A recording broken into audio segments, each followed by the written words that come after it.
Okay, dears. So today's class is about challenges in 2025, assessing Pakistan's political, economic and social landscape. ठीक है। तो आज का lecture जो है वो पाकिस्तान के बारे में है। और चूंकि नया साल शुरू हुआ 2025, तो इसमें पाकिस्तान को किन मुश्किलात का, डिफ़िकल्टीज का, चैलेंजेस का सामना है, चाहे वो पॉलिटिकल हो, चाहे वो इकोनॉमिक हो, चाहे वो हमारे सोशल हो। तो आज का लेक्चर बड़ा कम्प्रिहेंसिव होने वाला है इस लिहाज से, क्योंकि हम इसमें पॉलिटिक्स को भी डिस्कस करेंगे, हम इसमें इकोनॉमी को भी डिस्कस करेंगे, हम इसमें सोशल जो हमारा लैंडस्केप है, सोशल इश्यूज हैं, सोशल चैलेंजेस हैं, उसमें एजुकेशन इनइक्वालिटी, और साथ में जो है जेंडर इनइक्वालिटी हो गया, हेल्थ इश्यूज हो गए, पॉपुलेशन हो गया, अनएम्प्लॉयमेंट, इन्फ्लेशन, जितने भी सारी चीज़ें हैं। ठीक है, ये डिस्कस करते रहेंगे आखिर तक, फिर सोल्यूशन भी देखेंगे कि इसका सोल्यूशन क्या है, और इसी के साथ हम देखेंगे कि हम बाकी ममालिक, बाकी दुनिया से क्या सीख सकते हैं। तो थोड़ा सा इंट्रोडक्शन देख लेते हैं इसका। इंट्रोडक्शन तो अभी आपको बता भी दिया कि हमारे पास जो है इसमें, मैं थोड़ा सा बाकियों को एडमिट कर दूं। अच्छा, एडमिट आप ज्वाइन करेंगे। अच्छा, हमारे पास 2025 शुरू हो चुका है, लेकिन 2025 लाइक 2023, 2024 हमारा जो है पाकिस्तान, इसके हालात कुछ ठीक नहीं है। ठीक है, अभी भी हम कर्जों में डूबे हुए हैं, हमारे इर्द गिर्द लड़ाइयाँ जारी हैं, पाकिस्तान में पॉलिटिकल इंस्टेबिलिटी आज भी है, गवर्नेंस सिस्टम आज भी ठीक नहीं है, अकाउंटेबिलिटी सिस्टम आज भी ठीक नहीं है, करप्शन आज भी मौजूद है, इकोनॉमी जो है ड्विंडलिंग इकोनॉमी है। सोशल स्पेस को देख लें तो सोसाइटी जो है वो भी डिसोरिएंटेड है। ठीक है, तो अब इसका हल क्या है और तरीक़ेकार क्या है, आज के लेक्चर में हम इसको देखेंगे। तो पहले डिस्कस करते हैं पॉलिटिकल चैलेंजेस इन पाकिस्तान इन 2025 क्या क्या है। थोड़ा सा बैकग्राउंड दे देता हूँ कि पॉलिटिकल इश्यूज जो है वो कब शुरू हुए। ठीक है, अब ज्यादा पास्ट में नहीं जाएंगे कि 1947 से शुरू नहीं करेंगे, लेकिन हालिया जो कि हमारा ताल्लुक करंट अफेयर से है, तो आपने करंट अफेयर्स में जब भी कोई क्वेश्चन को हल करना होगा, तो आपने एक ऐसे तरीके से हल करना है कि आपने पास्ट को डिस्कस करना है, फिर प्रेजेंट को डिस्कस करना है, और फिर फ्यूचर को डिस्कस करना है। तीन तरीके से होगा। तो इसलिए मैं आपको थोड़ा सा पास्ट में ले जाता हूँ, लेकिन रीसेंट पास्ट की बात होगी, और वो ये है कि पाकिस्तान में जो पॉलिटिकल इंस्टेबिलिटी का आगाज है वो इमरान खान की आउस्टर से हुआ, जब इमरान खान को हमने अ, जो है वोट ऑफ नो कॉन्फिडेंस, अदम एतमाद के वोट से निकाल दिया। उसके बाद उसने पंजाब असम्बली भी तोड़ दी, फिर खैबर पुख्तनख्वा की असम्बली भी तोड़ दी, और फिर प्रेशर डालने लगा उस वक़्त की हुकूमत पर, पीडीएम पर, पाकिस्तान डेमोक्रेटिक मूवमेंट जो जिन्होंने शुरू किया था, पीडीएम पर प्रेशर डालना शुरू किया कि आप जल्द से जल्द इलेक्शन पर चले जाएं। लेकिन पीडीएम वालों ने बजाय इसके कि फौरन इलेक्शन में चले जाएं, एक साल हुकूमत की। अगरचे जब भी असम्बली तोड़ी जाती है, जैसे पंजाब और खैबर पुख्तनख्वा, तो इसका तरीकेकार ये है कि विद इन 90 डेज आपने इलेक्शन करना होता है कॉन्स्टिट्यूशनली। लेकिन हमने क्या किया, हमने अपने पॉलिटिकल गेन्स के लिए, पॉलिटिकल इंटरेस्ट के लिए कॉन्स्टिट्यूशन को दाव पर लगा दिया, और 3 महीनों में जो इलेक्शन होना था वो हमने नहीं होने दिया, और उसमें एक साल लग गया। एनी हाउ, अल्लाह अल्लाह खैर करके इलेक्शन जनरल इलेक्शंस में कन्वर्ट हो गया, और फिर 2024 में हमने इलेक्शंस कराए। अच्छा, एक मिनट। हमारे पास एक स्टूडेंट है, इरम शहजाद, उसको आईडी नहीं मिलती, तो उसको पता नहीं क्या मसला है। अच्छा,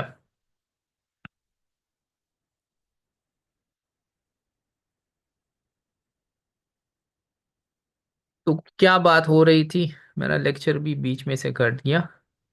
अच्छा, वोट ऑफ नो कॉन्फिडेंस से हमारे पॉलिटिकल क्राइसिस शुरू हुए। ठीक है, फिर असेंबलियां तोड़ी गई, फिर इलेक्शंस नहीं हुए टाइम पर, फिर 2024 में अल्लाह अल्लाह खैर करके हमने इलेक्शन करा दिए। फिर उसके बाद जो है अलग इल्जामात लगाए गए। ठीक है, कि फार्म 47 की हुकूमत है, ये है वो है, जीती तो पीटीआई वाले हैं।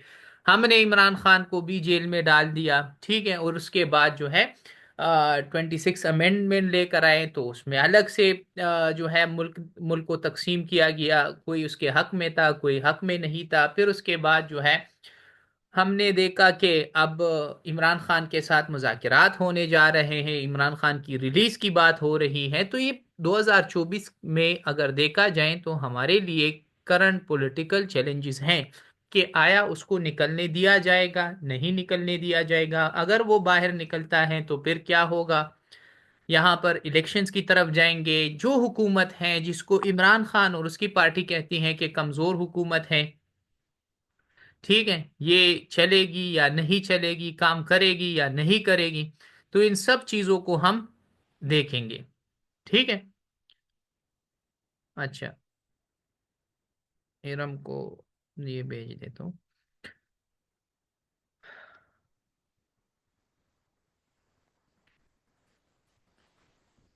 इसके बाद हमारे पास क्या है कि पॉलिटिकल चैलेंजेस में हमारे पास आ जाता है कि सस्टेनिंग द करंट गवर्नमेंट, के आया जो हमारे पास करंट गवर्नमेंट है वो सस्टेन करेगी कि नहीं।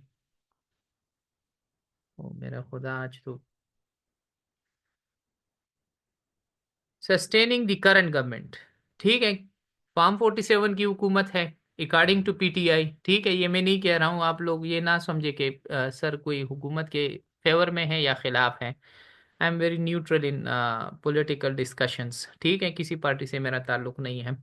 तो इनके मुताबिक ये हुकूमत चलेगी या नहीं चलेगी, चलेगी तो किस डिमांड्स पर। अपोजिशन की डिमांड तो यही है कि इमरान खान को रिलीज कर दिया जाए।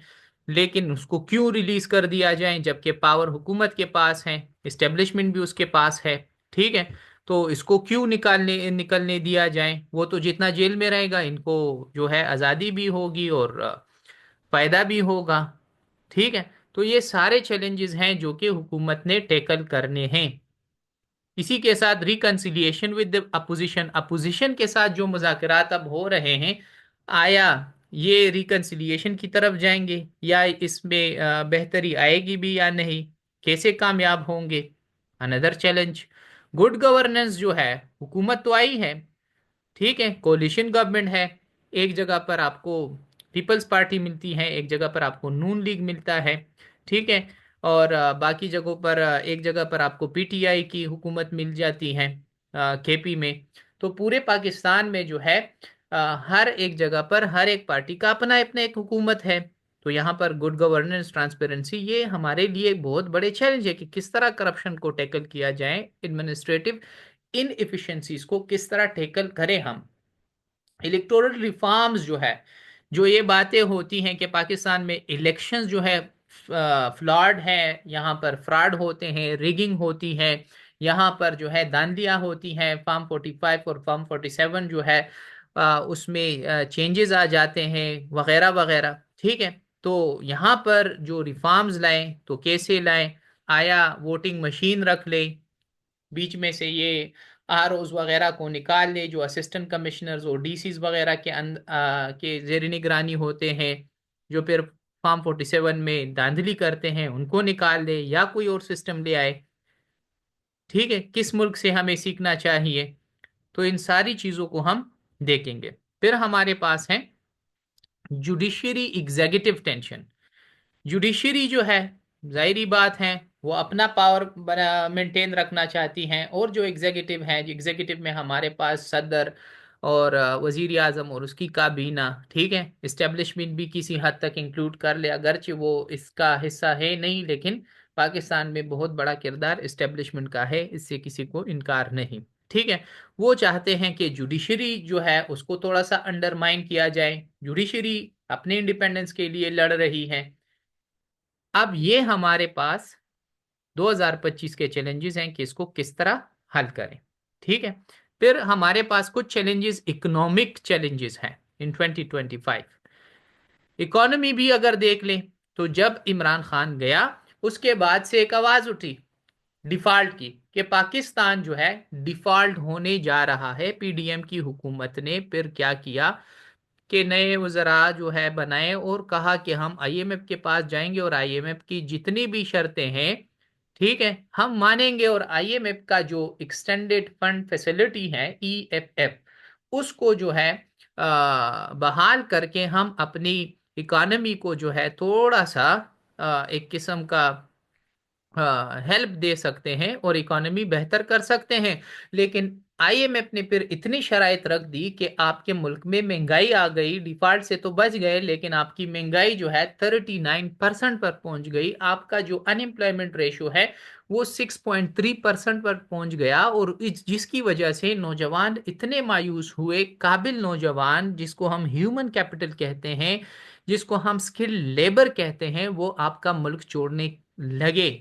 ठीक है, 2023 की रिपोर्ट है कि पाकिस्तान से 0.7 मिलियन मतलब 7 लाख लोग जो हैं सिर्फ एक साल में आपका मुल्क छोड़कर चले गए। ठीक है, और 2022 और 23 को मिला ले तो तकरीबन 22 मिलियन या 20 लाख जो है वो आपका मुल्क छोड़कर जा चुके हैं। और ये वो लोग हैं जिसमें आप डॉक्टर्स, इंजीनियर्स, टीचर्स, ठीक है, स्किल लेबर्स, ठीक है, मैकेनिक्स हो गए, आईटी एक्सपर्ट्स हो गए, ये वो नौजवान जो है आपका मुल्क छोड़कर जा रहे हैं। और इस कंसेप्ट को हम ब्रेन ड्रेन कहते हैं कि आपके मुल्क से जो है जो अच्छे ब्रेन्स हैं वो छोड़कर आपका मुल्क किसी और मुल्क में जा रहे हैं। तो इसका फायदा तो उस मुल्क को होगा, वहां की प्रोडक्टिविटी, वहां का प्रोडक्शन, वहां का कारखाना, वहां की इंडस्ट्री, वहां का कारोबार बढ़ेगा और आपका मुल्क खुश्क रह जाएगा। यहाँ पर कुछ भी नहीं होगा, कोई इकोनॉमिक एक्टिविटी नहीं होगी। लिहाजा इनको जो है क्या करें, थोड़ा सा कंट्रोल करें। फिर 2024 में जब इलेक्शन हुआ, अब हम सुनते हैं कि स्टॉक एक्सचेंज बढ़ गया, इन्फ्लेशन कम हो गया, 7% पर 39% से 7% पर आ गया, अनएम्प्लॉयमेंट रेशो कम हो गया। लेकिन अगर इन तमाम अखबारी और टीवी बातों और रिपोर्ट्स को देखा जाए, इसके बावजूद भी हमारे मुल्क में गरीब की जिंदगी बेहतर नहीं हुई। Ordinary citizens are still struggling to find ways for their good life. ठीक है, अच्छी जिंदगी गुजारने के लिए अब भी जो है आम शहरी तगोदो में या कोशिश में लगा हुआ है। ठीक है, अब होना क्या चाहिए कि आप सिटीजन्स को फैसिलिटेट करें, हेल्थ बेनिफिट्स दे रहे, एजुकेशन दे रहे, इनक्वालिटीज खत्म करें, इंडस्ट्रीज लगाएं ताकि लोगों को जॉब्स मिले, डेट मैनेजमेंट सिस्टम ले आए ताकि पाकिस्तान जो है हर वक्त आईएमएफ के पास ना जाए। आईएमएफ डिपेंडेंस इकोनॉमी से हमें निकलना चाहिए। जो एक्सटर्नल और इंटरनल डेट्स हैं उसको कम करें, इसका एक निज़ाम बनाए। अनएम्प्लॉयमेंट जो है उस पर काम करे, ब्रेन ड्रेन जो है जो खत्म करे, ताकि आपका नौजवान आपकी इकोनॉमी पर, पाकिस्तान के फ्यूचर पर ट्रस्ट करें। अब हमारे नौजवान यूनिवर्सिटियों से तालीम हासिल करके इसी सोच में है कि यहाँ पर कुछ हमें नहीं मिलने वाला, we need to go abroad for better opportunities. अब ये सोच किस तरह खत्म हम करेंगे? एनर्जी क्राइसिस है हमारे मुल्क में, क्लाइमेट चेंज कॉज जो है जो हमारी इकोनॉमी को जो है एक बहुत बड़ा मसला बन चुका है। अब किस तरह जो है हमने इससे निकलना है, किस तरह हमने अपनी इकोनॉमी बेहतर करनी है, ये लेक्चर के आखिर में बताता हूँ। आफाक अहमद का क्वेश्चन है कि सर लेकिन ब्रेन ड्रेन वाले पैसे अर्न करके भेजेंगे तो अपनी कंट्री में क्या इकोनॉमी इंप्रूव नहीं होगी? इकोनॉमी तो बेहतर होगी ना, इसको हम रेमिटेंसेस कहते हैं। ठीक है, जब बाहर से आपके मुल्क में पैसे आते हैं लेकिन वो नॉमिनल होता है, मतलब उससे आपकी इकोनॉमी बेहतर होगी लेकिन एक शख्स की होगी, या थोड़ा बहुत जो इकोनॉमिक व्हील है जिसको हम मईशत का पहिया कहते हैं वो नहीं चलेगा, लोगों को उससे जॉब नहीं मिलेगा, उससे आप कारखाने नहीं लगा सकते। लेकिन अगर आपका बिजनेसमैन, सरमायादार, आपका जो है नौजवान यहाँ पर अपने स्किल्स यूटिलाइज करेगा, ठीक है, तो उससे आपकी इकोनॉमी बेहतर होती है, लोगों को जॉब्स मिलने लग जाते हैं। मतलब ब्रॉडर पिक्चर में मैं बात कर रहा हूँ, सिर्फ छोटे से नहीं कि बस आप बाहर जाएं और वहां से पैसे भेजें, इससे आपकी इकोनॉमी बेहतर हो जाएगी, क्योंकि वो तो आपको ही पैसे भेज रहे हैं। ये बात हुकूमत के वज़रा कहते हैं। लेकिन जब हद से भी ज्यादा बढ़ जाए, ठीक है, ब्रेन ड्रेन हद से भी ज्यादा बढ़ जाए, तो आपका डॉक्टर बाहर जाने लगे तो आप यहाँ पर इलाज किस तरह करोगे? आपका नौजवान इंजीनियर हो, चाहे टीचर हो, चाहे प्रोफेसर हो, चाहे सीएसपीज हो, और वो अपने जॉब छोड़कर बाहर जाएं, तो आपका मुल्क संभालेगा कौन? कबाड़ी संभालेंगे। ठीक है। तो ऐसे लोग फिर संभालेंगे जिसके पास ब्रेन ही नहीं होगा। तो अपना जो है सब कुछ दांव पर ना लगाएं। तो ब्रेन ड्रेन, आप पैसे की खातिर उनको बेच रहे हैं कि हाँ, लेकिन साथ में आप बड़ा नुकसान भी कर रहे हैं, क्योंकि आप अपना स्किल्ड लेबर जो आपको फायदा दे सकता है वो आप किसी और को दे रहे हैं। अच्छा, सोशल लैंडस्केप की बात अगर हम करें, तो जाहिर बात है पाकिस्तान में चैलेंजेस, बहुत बड़ा चैलेंज जो है हमारे एजुकेशन का है। एक तो क्वालिटी नहीं है, स्टैंडर्ड नहीं है। और जो साइंस एजुकेशन है जिसको हम स्टिम बोलते हैं, कि स्टिम में हमारे पास, जैसे जापान का एजुकेशन सिस्टम बेस करता है स्टिम पर, साइंस, टेक्नोलॉजी, इंजीनियरिंग और मैथमेटिक्स, हम इन तीनों से खाली हैं। हमने इस्लामिक स्टडीज इंट्रोड्यूस की, फिर हमने कहा कि तालीमुल कुरान इंट्रोड्यूस करें, फिर हमने कहा कि छह कलमे, और अभी कह रहे हैं कि आप 10 तक जो है किसी मदरसे का एजुकेशन भी इंक्लूड कर ले, ताकि लोग एक दर्जा, दो दर्जे जो हैं 10वीं तक पढ़ ले, कुरान का तर्जुमा इंक्लूड कर ले। तो आज का जो नीड है वो तो इंजीनियरिंग है, वो तो मैथमेटिक्स है, वो तो टेक्नोलॉजी है, वो तो साइंस है। लेकिन हम बजाय कि स्टेम पर फोकस करें, हमारा फोकस आज भी दुनिया के मुकाबले में कम है। इसी तरह एक्सेस की बात करें, तो 20 मिलियन, आपका 2 करोड़ बच्चा कह ले, वो स्कूलों से बाहर है। वो स्कूलों से मतलब स्कूल जाते ही नहीं है, एक्सेसिबिलिटी नहीं है, दूर दराज इलाकों में यूनिवर्सिटियां नहीं है, अच्छे कॉलेजेस नहीं है, फिर उसमें फीमेल वगैरह को इंक्लूड कर ले। ठीक है। आउटडेटेड करिकुलम है, करिकुलम भी वही करिकुलम है कि 90s में जो था, आज भी वही करिकुलम फॉलो करते आ रहे हैं। टीचर ट्रेनिंग है ही नहीं सिरे से, रिटेंशन बस वही पुराने तरीके और वही। तो मॉडर्न तरीके कार होना चाहिए, मॉडर्निज्म को अपनाना चाहिए। ठीक है। और जो स्टेम और स्टीम है, उस पर मैंने आप लोगों के साथ आर्टिकल भी इसी लेक्चर के एंड में शेयर भी करना है, बल्कि शेयर किया है, वो आप लोग फिर जरूर पढ़ेंगे।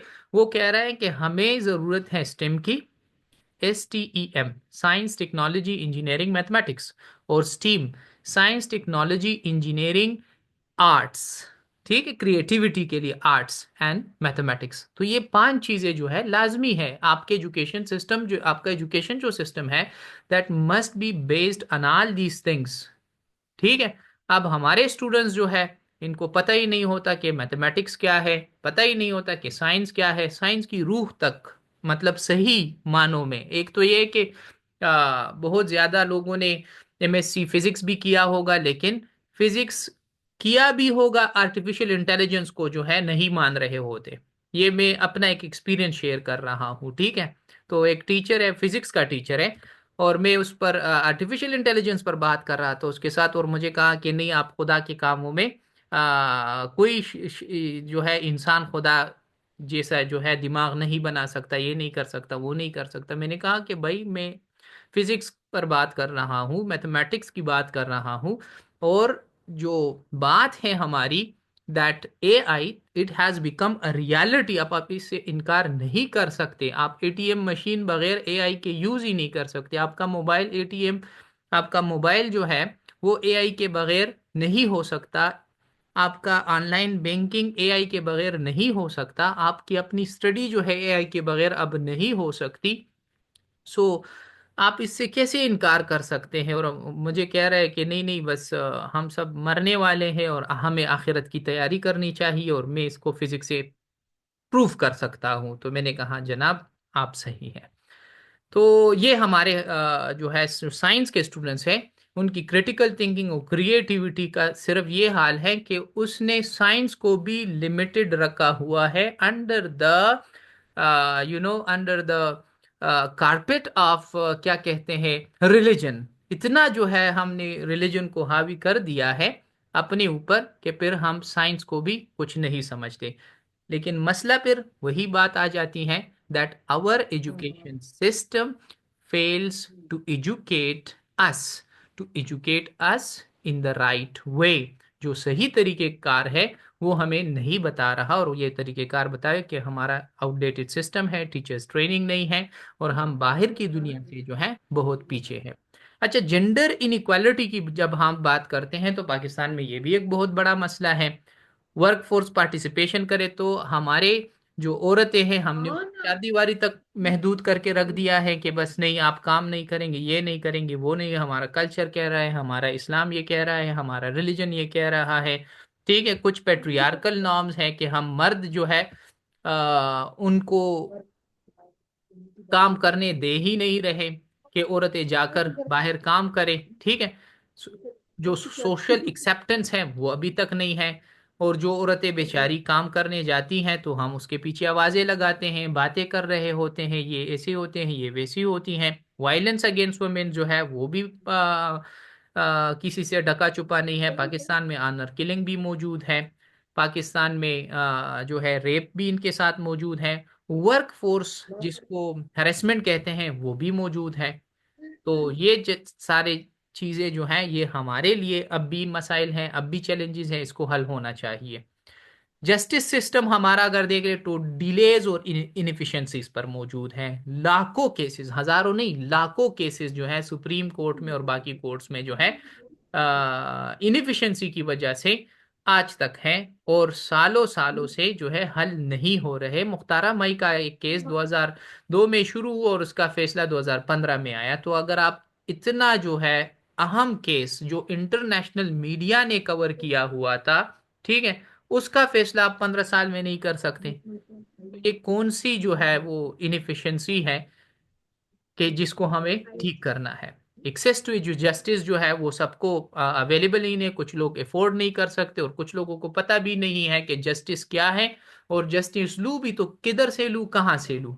पॉपुलेशन ग्रोथ, एक काम में पाकिस्तानी बड़े माहिर हैं, शादियों में और बच्चे लाने में। ठीक है, फैमिली प्लानिंग को वो लोग प्रायोरिटाइज ही नहीं करते, इसको गुनाह मानते हैं, और इसमें हुकूमतें भी जो है अपना किरदार अदा नहीं करती। हेल्थ केयर की बात करें तो हेल्थ केयर के लिए हमने बजट सबसे कम रखा हुआ है, हालांकि सबसे अहम चीज तो हेल्थ ही है। आपका मुल्क हेल्दी होगा, मुल्क से मुराद हर एक शख्स, ठीक है, तो वो प्रोडक्टिव भी होगा। और अगर वो हेल्थ ही उसका खराब है तो आपकी प्रोडक्टिविटी तो फिर खराब होगी। और healthy body has a healthy mind, तो माइंड जो है वो भी फिर अच्छा होगा। लेकिन हम क्या प्रोड्यूस कर रहे हैं? कुछ भी नहीं। ठीक, तो जैसे फिर हमारे साथ कोविड 19 आया, तो ये ऐसे वाकयात या ऐसे जरासीम जो है वो तो बाद में भी आज आ सकते हैं। तो उसके लिए हमारी तैयारी क्या है? अभी से हमने इस फोर्स को भी जो है तैयार करना है, हेल्थ फोर्स को। अच्छा, social cohesion and extremism, extremism भी मौजूद है।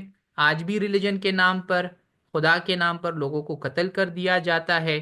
ठीक है, अपने अपने जो है गुस्से निकाल रहे हैं एक दूसरे के ऊपर। मुल्क शिया सुन्नी लड़ाई जो है कुरम में भी जारी है, डिवाइडेड है। ठीक है, तो ये तब खत्म होगा जब आपके मुल्क में पॉलिटिकल स्टेबिलिटी आएगी, आपके मुल्क में कारोबार आएगा, आपके मुल्क में इंडस्ट्रीज लगेगी, आपका मुल्क जो है आगे जाएगा। यूथ डिसल्यूजन भी है। A lack of opportunities has led to frustration among the youth.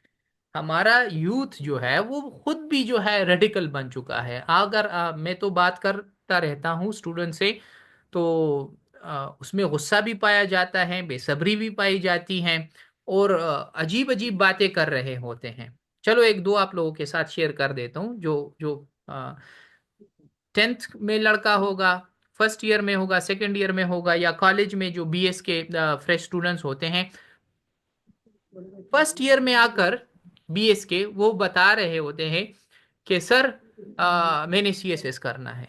अल्लाह के बंदे, पहले तो बीएस कर लो। नहीं नहीं सर, मैंने सीएसएस करना है। फिर अगले दिन बताते हैं मैंने बाहर भी जाना है। फिर बताता है कि मैंने तो शायद अनवर की वीडियोस देखे हुए हैं, मैंने तो अमेरिका जाना है, डॉलर कमाने हैं। तीसरे दिन वो कहेगा कि मैंने तो ऑनलाइन बिजनेस में जाना है। तो इतना कंफ्यूज है, उसको पता ही नहीं होता व्हाट शुड आई डू, मैं करूँ तो करूँ क्या। ठीक है। हमारे साथ क्लास लेने आ जाते हैं तो पहले ही दिन ये पूछ रहे होते हैं कि इंटरव्यू में क्या पूछेगा। अल्लाह के बंदे, आपने तैयारी नहीं की, सिलेबस कवर नहीं किया, एग्जाम नहीं दिया, एमपीटी पास नहीं की, रिटर्न पास नहीं किया, डायरेक्टली इंटरव्यू में बैठ गए। तो इतना बेसब्र है, और थोड़े वक्त में बहुत कुछ चाहता है। हालांकि उसको पता है that I do not have the skills, I do not have the talent, I do not have the preparation, और फिर भी बस उड़ रहा होता है, हवा में उड़ रहा होता है और खुद को जो है तोप समझ रहा होता है। तो ये जो है एक एक डिसइल्यूजन, जो जिसको हम डिसइल्यूजनिज्म कहते हैं, बस आप अपने ही ख्वाबों में रह रहे हो भाई, आप रियलिटीज की तरफ आए। और मैं अगेन उसको कहता हूँ कि ये भी टीचर्स की कमजोरी है, ताकि लोग वो सही रास्ता नहीं दिखा सके। और लिमिटेशंस जिसको हम कहते हैं, हमने आपको लिमिटेशंस भी नहीं सिखाई हुई है कि भाई आपके ये लिमिटेशंस हैं। तरीकेकार ये होता है, प्लानिंग ये होती है, स्ट्रेटजीज ये होती है, दुनिया स्ट्रेटजीज से चलती है, डिसिप्लिन से चलती है। आप लोग क्या कर रहे हो। ठीक है। अच्छा, बाकी मजीद बातें जो है वो जल्दी जल्दी कर लेता हूँ, फिर आप लोगों के क्वेश्चन लेता हूँ, सही है। अर्बनाइजेशन एंड इंफ्रास्ट्रक्चर, हमने जो है अपने शहरों पर शहर आबाद कर रहे हैं विदाउट एनी प्लानिंग। इसके लिए प्लानिंग ही नहीं है। हमने अपने शहरों की खूबसूरती तबाह कर दी। जिधर घर नहीं होने चाहिए हम उधर भी घर बना रहे हैं, जिधर हाउसिंग सोसाइटीज नहीं होनी चाहिए हम उधर भी बना रहे हैं। ठीक है। हमने अपने बागात खत्म कर दिए, हमने अपने खेत खत्म कर दिए, वो इलाके जो एग्रीकल्चर के लिए है, जिससे हमारी इकोनॉमी बेहतर होगी, हमने उसको हाउसिंग सोसाइटीज में तब्दील कर दिया। ठीक है। इसी तरह पब्लिक ट्रांसपोर्टेशन, इसकी बेहतरी होनी चाहिए, ये भी हमारे लिए एक बहुत बड़ा चैलेंज है। वे फॉरवर्ड ये है कि पहले तो हमने, जैसे कि ट्यूनिस में हुआ, कि उन लोगों ने क्या किया, पॉलिटिकल डिफरेंसेस खत्म कर लिए, बैठे और इंक्लूसिव हुकूमतें आई, मशवरे से अपनी हुकूमतें चलाई और आगे बढ़ी। इकोनॉमिक रिवाइवल के लिए तो यही बात मैं कहूंगा कि आप एक्सपोर्ट लेड इकोनॉमी ले आए, इंपोर्ट लेड इकोनॉमी से निकले। अब हम इंपोर्ट ज्यादा कर रहे हैं और एक्सपोर्ट कम कर रहे हैं। ठीक है। टैक्स निज़ाम बेहतर करें, जॉब्स नौजवानों को दे रहे हैं, अपॉर्चुनिटीज दे रहे हैं। ठीक है।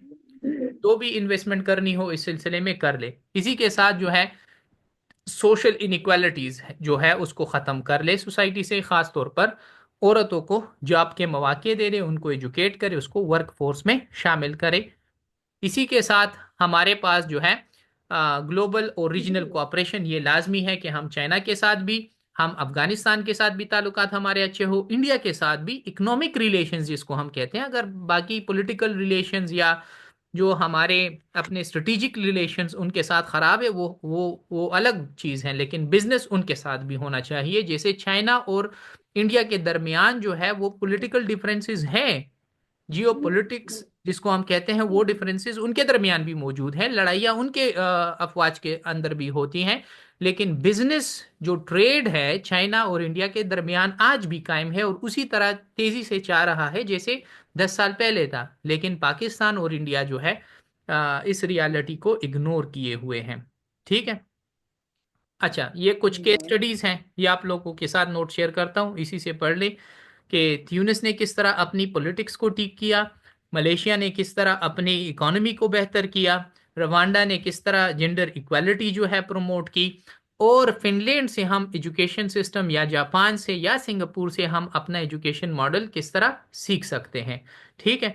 तो मेरी तरफ से आज के लिए इतना ही काफ़ी है। अभी अगर आप लोगों का कोई क्वेश्चन है तो आप लोग पूछ सकते हैं, जो भी क्वेश्चन होगा। जी।